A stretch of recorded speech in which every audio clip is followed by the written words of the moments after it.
अस्सलाम वालेकुम। आज मैं आपके साथ मरके मसूर दाल की रेसिपी को शेयर कर रही हूँ। इसके लिए मैंने प्रेशर कुकर में 1 लीटर पानी लिया है। आधा किलो दाल को धो के डाल दिया है। साथ में 1 चम्मच नमक, 1 चम्मच हल्दी पाउडर, 1 चम्मच खुशक धनिया पिसा हुआ, कुटी हुई लाल मिर्च 1 चम्मच और लहसुन कुटा हुआ 1 चम्मच शामिल कर दिया है। तमाम चीज़ों को अच्छे तरीके से मिक्स कर लें और 10 मिनट के लिए प्रेशर कुकर में दाल को गला लें। इसके साथ मैंने 2 अदर टमाटर लिए हैं, उनको ब्लेंड कर लिया है। 1 बड़ा चम्मच लहसुन कूटा हुआ, सफ़ेद ज़ीरा 1 चाय की चम्मच, 3 से 4 सब्ज़ मिर्चें, 1 मीडियम साइज़ का प्याज बारीक कटा हुआ, कश्मीरी लाल मिर्च आधी चाय की चम्मच, कसूरी मेथी 1 खाने का चम्मच। सबसे पहले कढ़ाई में हाफ़ कप कुकिंग ऑयल को शामिल कर दें। इसके अंदर बारीक कटा हुआ प्याज डाल दें और प्याज को लाइट सा ब्राउन करना है। फ्लेम को मीडियम रखें।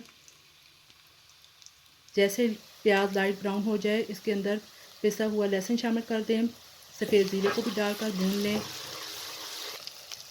अब साथ में सब्ज़ मिर्चें, कश्मीरी लाल मिर्च और कसूरी मेथी भी डाल के भून लें। अब इसके अंदर ब्लेंड किए हुए टमाटर शामिल कर दें और 1 से 2 मिनट तक भून कर ज़रा कवर कर लें ताकि टमाटर अच्छे तरीके से पक जाएं। ये देखिए कि टमाटर गल गए हैं और अच्छी तरीके से पक गए हैं। मसाले का कलर कितना खूबसूरत लग रहा है। अब आप इसके अंदर बॉयल की हुई जो दाल थी वो शामिल कर दें और साथ में 1 कप पानी डाल दें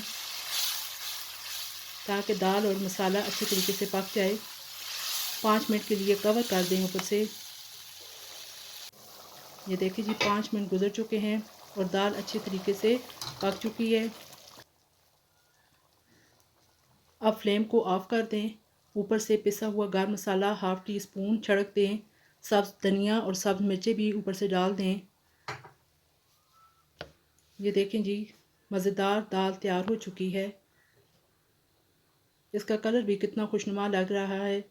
आप इसको एक दफ़ा इस तरीके से अपने घर पर ज़रूर बनाइएगा। इस दाल का मज़ा गर्मा गर्म पराठे के साथ भी बहुत आता है और सफ़ेद चावल के साथ भी इसका मज़ा दुबाला हो जाता है। इसको बनाना भी बहुत आसान है। ये झटपट बनकर तैयार हो जाने वाली दाल है।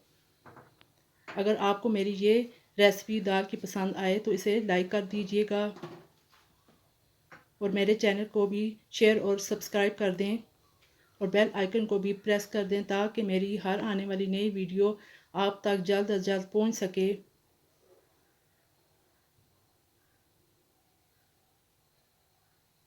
अपना और अपने प्यारों का बहुत ख्याल रखिएगा और मुझे भी अपनी दुआओं में याद रखिएगा। इजाज़त दीजिए। अल्लाह हाफ़िज़।